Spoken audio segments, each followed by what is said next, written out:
नमस्कार दोस्तों, Bharat selection wing Lakhperabagh Barabanki के ऑफिशियल चैनल पर आप सभी का स्वागत है। डिक्टेशन रामधारी गुप्ता, खंड 2, प्रतिलेखन संख्या 16, स्पीड 80। स्टार्ट होगा 5 सेकंड बाद।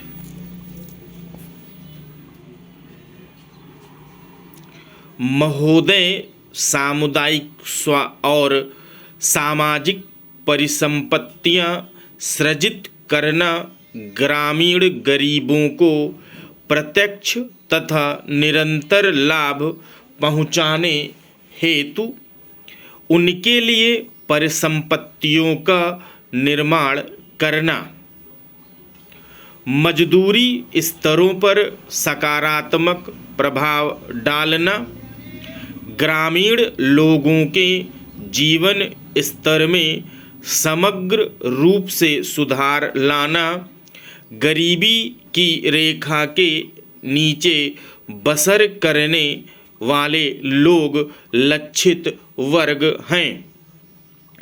अनुसूचित जातियों, अनुसूचित जनजातियों और मुक्त बंधुआ मजदूरों को वरीयता दी जाती है। रोजगार के 30% अवसर महिलाओं के लिए आरक्षित हैं।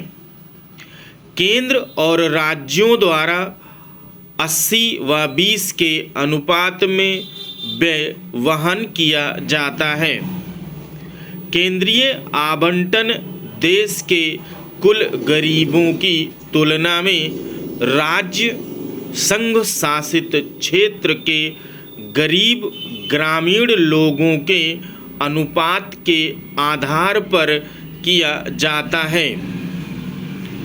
वे सभी कार्य शुरू किए जा सकते हैं जिनसे टिकाऊ उत्पादक स्वरूप की सामुदायिक परिसंपत्तियों का सृजन होता है। पंचायत समिति द्वारा परियोजना का मूल्यांकन और अनुमोदन किए जाने के पश्चात उसे अनुमोदन हेतु ग्राम पंचायत सक्षम है। संसाधनों का कम से कम 60% भाग मजदूरी घटक पर खर्च करना होता है। जवाहर रोजगार योजना के कार्यों के निष्पादन हेतु ठेकेदारों अथवा बिचौलियों को लगाए जाने की अनुमति नहीं है। मजदूरों को रियायती दरों पर प्रतिदिन 2 किलोग्राम खाद्यान्न दिया जाता है।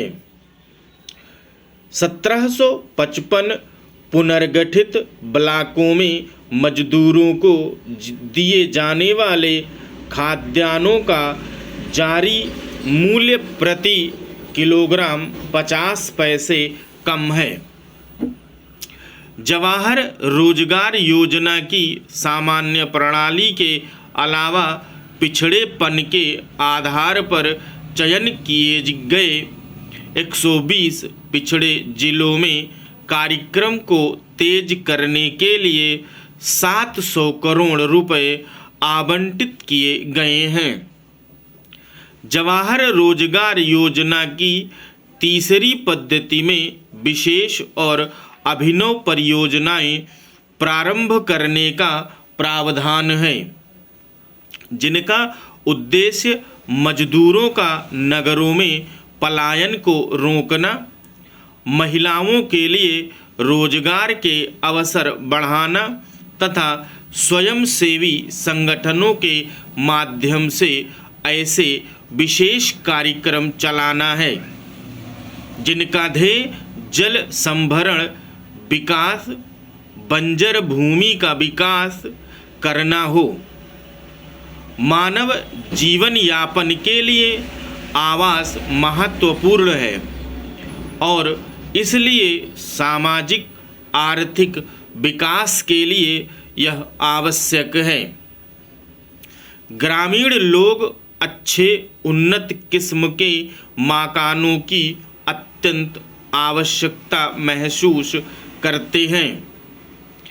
गरीब ग्रामीण लोगों की आवास संबंधी आवश्यकताओं को पूरा करने के प्रयासों के एक भाग के रूप में मई 1985 में इंदिरा आवास योजना शुरू की गई थी। यह कार्यक्रम अब जवाहर रोजगार योजना की उप योजना के रूप में कार्यान्वित किया जा रहा है। इस कार्यक्रम का उद्देश्य गरीबों में निर्धनतम लोगों के लिए निःशुल्क रिहायशी मकानों का निर्माण करना है। ग्रामीण क्षेत्रों में अनुसूचित जातियों, अनुसूचित जनजातियों तथा बंधुआ मजदूरों को वरीयता दी जाती है। जवाहर रोजगार योजना के तहत राष्ट्रीय स्तर पर 10% संसाधन इस कार्यक्रम के लिए निर्धारित किए जाते हैं। जिलों में निधियों का वितरण अनुसूचित जनजातियों, अनुसूचित जातियों तथा मुक्त बंधुआ मजदूरों की कुल ग्रामीण जनसंख्या में है। इस विशेष वर्ग के गरीबों के अनुपात के अनुसार किया जाता है। मकानों का आवंटन लाभभोगी परिवार की महिला सदस्य के नाम किया जाता है।